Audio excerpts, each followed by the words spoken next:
Hi everybody, welcome to Easy English All in One. This is Dr. N. Vimala Kumari. Today my topic is future tense, types of future tense, and the active voice into passive voice of all types of sentences in future tense. Let's get started. Dear friends, last క్లాసెస్లో noun గురించి వాటి types గురించి, pronouns and వాటి types గురించి, verbs and types గురించి తెలుసుకున్నాము. తర్వాత tense and టైప్స్లో present tense and past tense గురించి తెలుసుకున్నాము. టెన్సెస్ అనేవి మొత్తం 3 టెన్స్లు ఉంటాయి. 3 టెన్స్లో కూడా మళ్ళీ ఒక్కొక్క టెన్స్ 4 టైప్స్గా ఉంటుంది. Simple and continuous, perfect and perfect కంటిన్యూస్గా ఉంటాయి. మొత్తం 12 టెన్సెస్ ఉంటాయి. మళ్ళీ ఆ 12 టెన్సెస్లో కూడా ఒక్కొక్క టెన్స్లో పాజిటివ్ సెంటెన్స్ ఉంటుంది, నెగిటివ్ సెంటెన్స్ ఉంటుంది, అలాగే ఇంట్రాగేటివ్ సెంటెన్స్ ఉంటుంది. ప్రతి దానికి మనం స్ట్రక్చర్ నేర్చుకున్నాము. అలాగే ఎగ్జాంపుల్స్ కూడా మనం చూసాము, రూల్స్ గురించి మనం తెలుసుకున్నాము. అయితే ఎంత క్రిటికల్ సెంటెన్స్ని మనం అర్థం చేసుకోవాలన్నా వర్బ్ గురించి ముందుగా మనకి ఒక ఐడియా అనేది కంపల్సరీగా అవసరం అవుతుంది. ఎప్పుడైతే వర్బ్ గురించి మనం పట్టు సాధించామో ఇంగ్లీష్ అనేది హాఫ్ ఆఫ్ ద ఇంగ్లీష్ వచ్చినట్లే. కాబట్టి ఇప్పుడు మనం ఫ్యూచర్ టెన్స్ గురించి తెలుసుకుందాం. మొత్తము టెన్సెస్ 3 ఉంటే 3 టెన్సెస్ని 12 టైప్స్ ఉంటాయి. 12 టైప్స్లో కూడా యాక్టివ్ నుంచి ప్యాసివ్ వాయిస్లోకి మార్చినప్పుడు 80 టెన్సెస్ మాత్రమే మనం యూజ్ చేస్తాము. మిగతావి చాలా రేర్గా యూజ్ చేస్తాము. అలాగే క్రితము చెప్పినటువంటి క్లాసెస్లో వర్బ్ అంటే ఏమిటి మనం చర్చించుకుందాం. ఈ ఫ్యూచర్ టెన్స్లోకి వెళ్లే ముందు దాని గురించి ఒక రూల్స్ అండ్ వాటి యొక్క స్ట్రక్చర్స్ ఏంటి అనేది బ్రీఫ్గా చెప్పుకున్న తర్వాత ఫ్యూచర్ టెన్స్ యొక్క టైప్స్, వాటిని ఒక్కొక్క దానిలో పాజిటివ్, నెగిటివ్ అండ్ ఇంట్రాగేటివ్, అలాగే వాటి యొక్క ప్యాసివ్ వాయిస్ ఎలా స్ట్రక్చర్స్, ఎగ్జాంపుల్స్ గురించి తెలుసుకుందాం. What is a verb? A verb is a word that describes what the subject of a sentence is doing. Verbs can be indicate physical or mental actions, occurrences or state of being. అనగా verb అనగా పని, ఎవరు చేసే పని, subject చేసే పని. Subject అంటే ఎవరు? నౌన్ గానీ అయి ఉంటుంది, ప్రొనౌన్ గానీ అయి ఉంటుంది. I, you, we, he, she, it and they.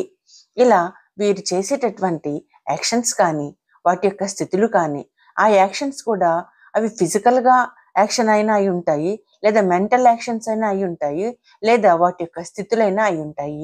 వీటిని తెలియజేసేవి verbs. For example, go, come, think, see, feel, pray, remember, learn, run, walk, cook, stand, sit and play. ఇలా మనము చేసే ఫిజికల్ యాక్షన్స్ మరియు మెంటల్ యాక్షన్స్ అన్నీ కూడా వర్బ్స్ కిందకి వస్తాయి. All English verbs have 5 forms. అన్ని ఇంగ్లీష్ వర్బ్స్ యాక్షన్స్ అన్నీ కూడాను, లేకపోతే వాటి స్టేట్స్ అన్నీ కూడాను 5 రూపాల్లో ఉంటుంటాయి. అవి V1, V2, V3, V4 and V5. V1 అనగా base verb form. For example, వెళ్ళుట అని చెప్పే సందర్భంలో గో అనగా వెళ్ళుట. V2 ఫామ్, ఇది పాస్ట్ వర్బ్ ఫామ్, ఇది జరిగిపోయినటువంటి పనిని తెలియచేస్తుంది. ఇప్పుడు వెళ్ళుట అనేది ప్రజెంట్ అయితే దానికి పాస్ట్ యొక్క రూపము వెంట్ అవుతుంది, అంటే వెంటంటే వెళ్ళెను. V3ని పాస్ట్ పార్టిసిపుల్ అంటారు. ఫర్ ఎగ్జాంపుల్, గోకి పాస్ట్ పార్టిసిపుల్ గాన్ అవుతుంది. అలాగే V4 అనగా ప్రజెంట్ పార్టిసిపుల్, దీన్ని కంటిన్యూస్ టెన్స్లో వాడతారు. ఫర్ ఎగ్జాంపుల్, గోయింగ్ అంటే వెళ్ళుచూ ఉండెను. మనం మాట్లాడుతూ ఉన్నప్పుడు ఆ పని జరుగుతూ ఉన్నట్లయితే గోయింగ్ వస్తుంది. అయితే గోయింగ్ ముందు హెల్పింగ్ వెబ్ తప్పకుండా ఉండాలి. అలాగే పాస్ట్ పార్టిసిపుల్ ముందు కూడా హెల్పింగ్ వెబ్ అనేది కంపల్సరీగా యూజ్ చేయాలి. అలా V5 అనగా third person singular present form. అనగా హీ, షీ, ఇట్ వచ్చినప్పుడు అది ప్రజెంట్ టెన్స్ అయినట్లయితే ఆ వర్బ్కి ఈఎస్ కానీ ఎస్ కానీ చేర్చబడుతుంది. ఫర్ ఎగ్జాంపుల్, గో అని చెప్పాము, ప్రజెంట్ టెన్స్లో ఉంది. ఈ గో అనేటటువంటి ప్రజెంట్ ఫామ్లో ఆ సబ్జెక్ట్ థర్డ్ పర్సన్ సింగులర్ అయినట్లయితే, థర్డ్ పర్సన్ సింగులర్ హీ కానీ, షీ కానీ, ఇట్ కానీ వచ్చినట్లయితే ఆ ప్రజెంట్ టెన్స్లో ఈ సింగులర్ ప్రజెంట్ ఫామ్కి ఈఎస్ కానీ ఎస్ కానీ వెర్బ్కి చేర్చబడుతుంది. Future tense. The future tense is a verb form used to describe actions or states that will happen in the future. It will happen after the present time. అనగా భవిష్యత్తులో subject చేసే పనులు, అలాగే subject ఉండబోయేటటువంటి స్థితులు భవిష్యత్తులో ఎలా ఉంటుందనే విషయాలను తెలియజేస్తుంది. అనగా ఇప్పటి సమయం కాకుండా ఈ ప్రస్తుతము మనం మాట్లాడే సమయానికి తర్వాత జరగబోయేటటువంటి సబ్జెక్ట్ చేసే పనులను స్టేట్స్లను తెలియజేసేది ఫ్యూచర్ టెన్స్. ఫ్యూచర్ టెన్స్ యొక్క స్ట్రక్చర్ని చూద్దాం. Subject plus will or shall plus V1 అనగా వర్బ్ ఫామ్ యొక్క మొదటి రూపము base verb plus rest of the sentence. For example she will sing a song. ఇక్కడ సింగ్ అనేది బేస్ వర్బ్కి ముందు విల్ అనేటటువంటి మోడల్ వర్బ్స్ ఉంచడం జరిగింది. అంటే ఇది ఫ్యూచర్ టెన్స్ లో ఉన్నదని అర్థము. అలాగే they will play cricket, we shall attend the meeting tomorrow, I shall go. ఇక్కడ ఈ బేస్ వర్బ్స్ కి ముందు విల్ గాని షల్ గాని వచ్చినట్లయితే అవి ఫ్యూచర్ టెన్స్ లో ఉన్నాయని అర్థం. అలాగే ఫ్యూచర్ టెన్స్ తో పాటుగా మనకి మన యొక్క హోప్స్, మన యొక్క డ్రీమ్స్ ని, మన యొక్క ప్లాన్స్ ని, ఫ్యూచర్ లో మనం చేసేటటువంటి ప్లాన్స్ ని కూడా ఫ్యూచర్ టెన్స్ అనేది తెలియజేయడం జరుగుతుంది. గోయింగ్ టు ని ఉపయోగించి కూడా ఫ్యూచర్ టెన్స్ లో చెప్పబడుతుంది. For example I am going to buy a car. ఒక కార్ ని మీరు భవిష్యత్తులో కొనాలి అని మీరు డిసైడ్ అయినప్పుడు I am going to buy a car అని చెప్పవచ్చు, గోయింగ్ టు ఉపయోగించి చెప్పవచ్చు. అలాగే she is going to have a baby. అవి తొందరలో ఆవిడకు ఒక బేబీనికి జన్మనివ్వబోతున్నారు అంటే తప్పకుండా అది జరుగుతుంది, ఫ్యూచర్ లో తప్పకుండా అది జరుగుతుంది కాబట్టి గోయింగ్ టు ని ఉపయోగించి చెప్పవచ్చు. అలాగే the bomb is going to explode. అలాగే we are going to Kashmir tonight అంటే ఈ రోజు మేము కాశ్మీర్ వెళ్తున్నాము, ఇమీడియట్ ఫ్యూచర్ లో జరుగుతుంది. అలాగే be about plus base verb. దీన్ని ఎలా యూస్ చేస్తారంటే don't go out, it is about to rain. బయటకు వెళ్ళకండి, రెయిన్ పడబోతుంది అంటే ఇమ్మీడియట్ గా అది పడుతుంది, కొంతసేపట్లో పడుతుంది అంటే ఫ్యూచర్, ఇప్పుడు కాకుండా. కొన్ని సమయాల్లో future tense simple present tense తో కూడా వాడబడటం జరుగుతుంది.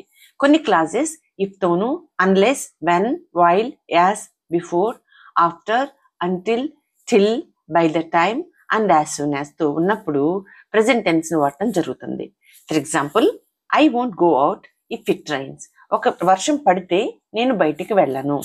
అలాగే let us wait till he comes. మనము వెయిట్ చేద్దాము, వాళ్ళు వచ్చే వరకు వెయిట్ చేద్దాము, ఇది ఫ్యూచర్ లో జరుగుతుంది. కానీ ఇక్కడ ఏమి అనడం జరిగింది, టిల్ హీ కమ్స్ అనడం జరిగింది, అంటే ప్రెజెంట్ టెన్స్ యూస్ చేయడం జరిగింది. Inform me as soon as you finish your work. మీ పని అవ్వగానే నాకు ఇన్ఫార్మ్ చేయండి. సబ్జెక్ట్ చేసేటటువంటి పని ఫ్యూచర్ టెన్స్ లో మనము ఎక్స్ప్రెస్ చేస్తూ ఉన్నప్పుడు కొన్ని రూల్స్ ని ఫాలో అవ్వాల్సి ఉంటుంది. For example subject and verb must agree in number. Subject A number లో ఉందో ఆ నంబర్ తో వర్బ్ అనేది అగ్రీ అవ్వాల్సి ఉంటుంది. అలాగే adverbs of frequency always, never, often, seldom can typically used with the future tense but there are some exceptions. అంటే ఇక్కడ ఫ్యూచర్ టెన్స్ లో ఆల్వేస్ అని, నెవర్ అని, ఆఫెన్ అని, సెల్డమ్ అని యూజ్ చేయటం జరుగుతుంది. తర్వాత the verb will and shall should always come before the main verb. ఇక్కడ మనకు వచ్చేటటువంటి స్ట్రక్చర్ లో విల్ వస్తుంది, విల్ తర్వాత మెయిన్ వెర్బ్ వస్తుంది, అంటే బేస్ వర్బ్ ఫామ్ అనేది యూజ్ చేయడం జరుగుతుంది. విల్ ఆర్ షల్ తర్వాత మెయిన్ వెర్బ్ రావడం జరుగుతుంది. The modal verbs will or shall should not be used with other modal verbs. మనం ఫ్యూచర్ టెన్స్ లో ఒక మోడల్ వర్బ్ మనం యూజ్ చేసినట్లయితే మరొక మోడల్ వర్బ్ అనేది యూజ్ చేయడం జరగదు. The verb will or shall should be used with to be. విల్ని షల్ని తర్వాత వచ్చేటటువంటి వర్బ్ ఎప్పుడు కూడాను మెయిన్ వర్బ్ బేస్ ఫామ్ లోనే ఉంటుంది. విల్ అండ్ షల్ అనేవి మోడల్ వర్బ్స్. విల్ని అనేక సందర్భాల్లో వాడటం జరుగుతుంది. Will is used to frame future affirmation and negative, interrogative sentences, polite request, permission, willingness and obligation. Shall is used to make future sentences with the first person pronouns I and we and making an offer, suggestion, permission, advice, asking questions. There are 4 types of future tense forms. They are simple future tense, future continuous tense, future perfect tense, future perfect continuous tense. Simple future tense. The simple future tense is a verb used to describe an action or event that will happen in the future. Future లో జరిగేటటువంటి action ని అలాగే event ని తెలియజేసేది future tense. Structure subject plus will or shall plus V1 base verb plus rest of the sentence. For example it will rain tomorrow, I will visit the USA next year, they will buy a new car. Future tense యొక్క negative sentence ని చూద్దాము. దాని యొక్క structure subject plus will not plus won't plus V1 plus rest of the sentence. For example, I won't visit the USA next year. Next year నేను యుఎస్ఏని visit చేయటం లేదు అంటే future లో నేను చెయ్యను అని. కాబట్టి ఎప్పుడైతే ఫ్యూచర్ టెన్స్ వచ్చిందో దాని అర్థము విల్ వస్తుంది. అలాగే ఇది సింపుల్ ఫ్యూచర్ టెన్స్ లో విల్ ప్లస్ V1 కి మధ్యలో నాట్ అనేటటువంటి నాట్ అని ఉంచాలి. ఇది నెగిటివ్ అనమాట. నాట్ అంటే లేదు, కాదు, చేయను. ఈ విల్ నాట్ ని వోంట్ గా కూడా చెప్పడం జరుగుతున్నది. I won't visit the USA next year. అలాగే she won't complete the project by tomorrow. రేపటికి ఆవిడ ప్రాజెక్ట్ ని కంప్లీట్ చేయలేరు అంటే ఫ్యూచర్ లో చేయలేరు అని చెప్తున్నాం కాబట్టి ఇది negative future negative sentence. Simple future tense యొక్క ఇంట్రాగేటివ్ సెంటెన్స్ యొక్క స్ట్రక్చర్ ని చూద్దాము. Will or shall plus subject plus V1 plus object plus question mark. For example, will she sing a song. ఆమె పాట పాడతారా. Shall she complete the project by tomorrow. రేపటికి ఆవిడ project complete చేస్తారా. Will it rain tomorrow. రేపు వర్షం పడుతుందా. ఇలా క్వశ్చన్స్ వేయాలన్నప్పుడు స్ట్రక్చర్ ఈ రకంగా ఉంటుంది. In English language only transitive verbs have passive voice. English language లో ఓన్లీ ట్రాన్సిటివ్ వర్బ్స్ అంటే సబ్జెక్ట్ వర్బ్ అండ్ ఆబ్జెక్ట్ ఉన్నటువంటి సెంటెన్సెస్ మాత్రమే మనం యాక్టివ్ వాయిస్ నుంచి ప్యాసివ్ వాయిస్ కి మార్చడం జరుగుతుంది. ఆబ్జెక్ట్ లేని ఎడల మనము ఆ సెంటెన్సెస్ ని ప్యాసివ్ వాయిస్ లోకి మార్చలేము. When do we use passive voice. Passive voice ని ఎప్పుడు యూస్ చేస్తారు. When we don't know the who does the action in a sentence. ఆ యాక్షన్ ఎవరు చేశారు, ఆ పని ఎవరు చేశారు తెలియనప్పుడు ప్యాసివ్ వాయిస్ లో చెప్పడం జరుగుతుంది. When an actor is unimportant. ఆ పని చేసే వాళ్ళ యొక్క ఎవరు చేశారనేది అనవసరం, అక్కడ ఇంపార్టెన్స్ లేదు వాళ్ళకి. పనికి మాత్రమే ఇంపార్టెన్స్, దాని రిసీవర్ కి మాత్రమే ఇంపార్టెన్స్ ఉంటుంది. అలాంటప్పుడు ప్యాసివ్ వాయిస్ లో చెప్తాం. When we emphasize the object's action. Object యొక్క ఏం చేశారు, ఆబ్జెక్ట్ ని మాత్రమే మనం ఇక్కడ ఫోకస్ చేయాలనుకున్నాము. అలాంటప్పుడు కూడా ప్యాసివ్ వాయిస్ లో చెప్పడం జరుగుతుంది. When we want to avoid mention of the actor. Actor ని అంటే ఆ పని చేసిన వారిని మెన్షన్ చేయాల్సినటువంటి అవాయిడ్ చేయాలి, వాళ్ళ గురించి చెప్పక్కర్లేదు అనుకున్నప్పుడు ప్యాసివ్ వాయిస్ లో చెప్పచ్చు. అలాగే చాలా సైంటిఫిక్ రైటింగ్స్ లో కూడాను ప్యాసివ్ వాయిస్ లోనే చెప్పడం జరుగుతుంది. ఫ్యూచర్ టెన్స్ లో ఉన్న పాజిటివ్ సెంటెన్స్ ని ప్యాసివ్ వాయిస్ లోకి మార్చినప్పుడు స్ట్రక్చర్ సబ్జెక్ట్. మొదటిగా సబ్జెక్ట్ వస్తుంది. ఈ సబ్జెక్టు యాక్టివ్ వాయిస్ లో ఉన్నటువంటి ఆబ్జెక్ట్ అయి ఉంటుంది. Object of the active voice plus will plus be plus V3 plus object. ఇక్కడ ఆబ్జెక్ట్ ఏదై ఉంటుంది, subject of the active voice plus rest of the sentence. For example, active voice she will sing a song. ఎప్పుడైనా సరే passive voice లోకి మార్చాలంటే దానిలో ఉన్న subject ఏది, అలాగే ఆబ్జెక్ట్ ఏది, అక్కడ ఇచ్చినటువంటి వర్బ్ అనేది ఏ టెన్స్ లో ఉందో చూసుకోవాలి. ఇక్కడ ఇది విల్ సింగ్ ఉన్నది. విల్ సింగ్ అంటే అర్థం ఏమిటి, ఫ్యూచర్ టెన్స్ ఇది. కాబట్టి షీ అనేది సబ్జెక్ట్, సాంగ్ అనేది ఆబ్జెక్ట్. ఈ ఆబ్జెక్ట్ ని సబ్జెక్ట్ గా మార్చాలి ప్యాసివ్ వాయిస్ లో. ఏ సాంగ్. ఇక్కడ విల్ అనేది దేనిగా మారిపోయింది, విల్ బీ గా మారిపోయింది. అలాగే సింగ్ కి పాస్ట్ పార్టిసిపుల్ రూపం ఏది, సంగ్. తర్వాత ఇక్కడ షీ అనేది సబ్జెక్టు, ఇక్కడ ప్యాసివ్ వాయిస్ లో ఆబ్జెక్ట్ గా మారింది. షీ అనేది హర్ గా మారుతుంది. హర్ ముందు బై అనేటటువంటి ప్రిపోజిషన్ వస్తుంది. A song will be sung by her. అలాగే they will watch the movie. ఇక్కడ ద మూవీ అనేది యాక్టివ్ వాయిస్ లోని ఆబ్జెక్ట్. దే మూవీ విల్ అనేది ఫ్యూచర్ టెన్స్. విల్ వాచ్ అనేది ఫ్యూచర్ టెన్స్ కాబట్టి విల్ అనేది విల్ బీగా మారుతుంది. వాచ్ అనేది పీపీగా మారుతుంది. ఏ టెన్స్ అయినా సరే ప్యాసివ్ వాయిస్ లోకి మార్చినప్పుడు వర్బ్ యొక్క మూడో రూపాన్ని మాత్రమే మనం రాయాలి. ఇక్కడ వాచ్ కి పీపీ రూపం, వెర్బ్ యొక్క మూడో రూపము వాచ్డ్. బై దే అనేది దెమ్ గా మారుతుంది. The movie will be watched by them. Simple future tense యొక్క నెగిటివ్ సెంటెన్స్ ని ప్యాసివ్ వాయిస్ లోనికి మార్చడం ఎలా? దీని యొక్క స్ట్రక్చర్ ఏమిటంటే సబ్జెక్ట్ అంటే యాక్టివ్ వాయిస్ లో ఉన్నటువంటి ఆబ్జెక్ట్ ని సబ్జెక్ట్ గా మారుస్తాము. Plus will plus not plus be plus V3 plus by plus object. Subject of the active voice అనమాట ఆబ్జెక్ట్ అనగా. ఇక్కడ ముందుగా మనము సెంటెన్స్ ఏంటి, యాక్టివ్ వాయిస్ సెంటెన్స్ ని చూడాలి. She will not Singh a song. ఇది నెగిటివ్ సెంటెన్స్. విల్ నాట్ ఉంది కాబట్టి ఇది నెగిటివ్ సెంటెన్స్. కాబట్టి ఇక్కడ ఆబ్జెక్ట్ ఏది, సబ్జెక్ట్ ఏదో చూసుకోవాలి. చూసుకొని యాక్టివ్ వాయిస్ ఉన్నటువంటి ఆబ్జెక్ట్ ఏ సాంగ్ కాబట్టి a song.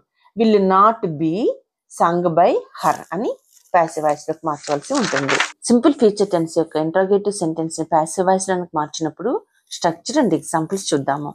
Will plus subject అనగా object of the active voice plus be plus V3 అనగా వర్బ్ యొక్క మూడో రూపము past participle plus by plus object. Object అనగా subject of the active voice. For example, will she sing a song? దీన్ని passive voice లోకి మార్చినప్పుడు will a song be song by her. అలాగే another example, shall she complete the project by tomorrow? దీన్ని passive voice లోకి మార్చినప్పుడు shall the project be completed by her. Future continuous tense. The future continuous tense is used to describe actions that are ongoing at a specific time. Structure: subject plus will plus be plus v1 plus ing plus rest of the sentence. అంటే ఇక్కడ present participle రాయవలసి ఉంటుంది. అంటే base రూపము verb యొక్క base form అలాగే ఇంగ్ని చేర్చబట్టడం జరుగుతున్నది. For example, tomorrow by this time I will be travelling to the USA. అంటే ఇది ఫ్యూచర్లో, అంటే రేపు అంటే ఫ్యూచర్ టైం. రేపు ఈ టైంకి నేనేం చేస్తూ ఉంటాను అంటే నేను ప్రయాణం చేస్తూ ఉంటాను. అంటే ఫ్యూచర్లో ఒక పని జరుగుతూ ఉంటుంది ఆ స్పెసిఫిక్ టైంలో అని చెప్పేదే future continuous tense. Future continuous tense యొక్క పాజిటివ్ సెంటెన్స్ యొక్క స్ట్రక్చర్ని అలాగే ఎగ్జాంపుల్స్ని చూద్దాము. Structure: subject plus will plus be plus v1 plus ing plus rest of the sentence. I will be studying at this time tomorrow. She will be walking in the park. They will be dancing at the party. ఇవన్నీ కూడా future టైంలో చేస్తూ ఉంటారు భవిష్యత్ కాలంలో ఆ టైంకి అని చెప్పే సందర్భంలో ఈ టెన్స్ని వాడటం జరుగుతుంది. ఫ్యూచర్ కంటిన్యూస్ టెన్స్ యొక్క నెగటివ్ సెంటెన్స్ యొక్క స్ట్రక్చర్ని అలాగే ఎగ్జాంపుల్స్ని చూద్దాము. Subject plus will plus not plus be plus v1 plus ing plus rest of the sentence. For example, I will not be studying at this time tomorrow. Alage, she will not be walking in the park. They will not be dancing at the party. ఇవన్నీ కూడా negative రూపంలో చెప్పడం జరుగుతున్నది. Future continuous tense యొక్క interrogative sentence యొక్క structure: will plus subject plus be plus v1 plus ing plus rest of the sentence. Example, will I be studying at this time tomorrow? నేను ఈ టైంకి చదువుతూ ఉంటానా? Second sentence, will she be walking in the park? ఆమె పార్క్లో walking చేస్తూ ఉంటారా? Will they be dancing at the party? వారు ఫ్యూచర్లో డాన్స్ చేస్తూ ఉంటారా పార్టీలో? Future perfect tense. It is used to describe an action that will be completed before a specific time in the future. అనగా రెండు కూడా ఫ్యూచర్ టెన్స్లో జరిగే యాక్షన్సే. అంటే ఒక యాక్షన్ జరిగేటప్పటికనే భవిష్యత్తులో ఒక యాక్షన్ జరిగిపోయి ఉంటుంది ఆల్రెడీ అని చెప్పే సందర్భంలో దీన్ని వాడటం జరుగుతుంది. It doesn't matter if the subject of your sentence is singular or plural, the formula doesn't change. Perfect tense యొక్క positive sentence structure and examples చూద్దాం. Subject plus will plus have plus v3 plus future point of time plus rest of the sentence. For example, she will have finished her project by the time I arrive. నేను వెళ్ళేటప్పటికి, అంటే రెండు future ఈవెంట్సే. నేను భవిష్యత్తులో వెళ్తాను, నేను వెళ్ళేటప్పటికినే ఆవిడ ఆ ప్రాజెక్టు కంప్లీట్ చేసి ఉంటుంది అని చెప్పి అది ఒక ఒపీనియన్ని అలాగే ఒక హైపోథసిస్ని చెప్పడం అనేది జరుగుతుంది. ఫ్యూచర్ పర్ఫెక్ట్ టెన్స్ యొక్క పాజిటివ్ సెంటెన్స్ యొక్క ప్యాసివ్ వాయిస్ యొక్క స్ట్రక్చర్ని చూద్దాం.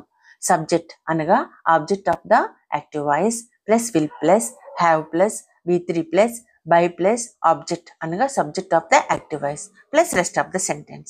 For example, active voice, the team will have been completed the project by tomorrow. దీన్ని passive voice లోకి మార్చినప్పుడు the project will have been completed by the team by tomorrow. Now, future perfect negative sentence structure: subject plus will plus not plus have plus v3 plus future time plus rest of the sentence. For example, she will not have finished her project by the time I arrive. నేను ఫ్యూచర్లో వెళ్తాను, నేను వెళ్ళేటప్పటికి ఆవిడ యొక్క ప్రాజెక్ట్ని finish చేసి ఉండదు. అలాగే another example, we will not have eaten dinner before the match starts. Match start అవుతుంది, మ్యాచ్ స్టార్ట్ అయ్యేటప్పటికే మేము తిని ఉండము, మా పని అప్పటికే కంప్లీట్ కాదు అని అర్థం ఇక్కడ తెలియజేస్తుంది. ఫ్యూచర్ పర్ఫెక్ట్ టెన్స్ యొక్క నెగటివ్ సెంటెన్స్ యొక్క ప్యాసివ్ వాయిస్ యొక్క స్ట్రక్చర్ని చూద్దాము. Subject, that means object of the active voice plus will plus not plus have plus been plus v3 అనగా వర్బ్ యొక్క మూడో రూపము past participle plus by plus agent. Active voice, the team will not have been completed the project by tomorrow. Passive voice, the project will not have been completed by the team by tomorrow. Future perfect tense యొక్క interrogative sentence యొక్క స్ట్రక్చర్ని చూద్దాము. Will plus subject plus have plus V3 plus rest of the sentence. For example, will she have finished her project by the time I arrive. నేను వెళ్ళేటప్పటికి ఆమె ఆ వర్క్ని, ఆ ప్రాజెక్ట్ని ఫినిష్ చేస్తుందా? అలాగే another example, will we have eaten dinner before the match start. Future perfect tense యొక్క ఇంట్రాగేటివ్ సెంటెన్స్ యొక్క ప్యాసివ్ వాయిస్ యొక్క structure will plus subject plus, that means object of the active voice, plus have plus been plus V3 plus by plus agent and question mark. For example, active voice, will the team have been completed the project by tomorrow? Passive voice, will the project have been completed by the team by tomorrow? Future perfect continuous tense. The future perfect continuous tense is a verb tense used to describe an action that will continue until a specific time in the future or another event in the future. అంటే ఇక్కడ రెండు events కూడా future టైంలో జరిగేవి. ఒక future జరిగేటప్పటికి మరొక future జరుగుతూ ఉంటుంది అని చెప్పే సందర్భంలో దీన్ని వాడడము జరుగుతుంది. ఫ్యూచర్ పర్ఫెక్ట్ కంటిన్యూస్ టెన్స్ యొక్క పాజిటివ్ సెంటెన్స్ యొక్క structure subject plus will plus have plus been plus V1 plus ing plus rest of the sentence. For example, you will have been writing a story when I arrive. Future perfect continuous tense యొక్క negative sentence యొక్క structure subject plus will plus not plus have plus been plus V1 plus ing plus rest of the sentence. For example, you will not have been writing a story when I arrive. Future perfect continuous tense యొక్క interrogative sentence యొక్క structure will plus subject plus have plus been plus V1 plus ing plus rest of the sentence. For example, will you have been writing a story when I arrived? Thank you for watching my video. If you like it, please subscribe it and share it. మరొక మంచి వీడియోతో మీ ముందుంటాను. Until then, bye. Take care.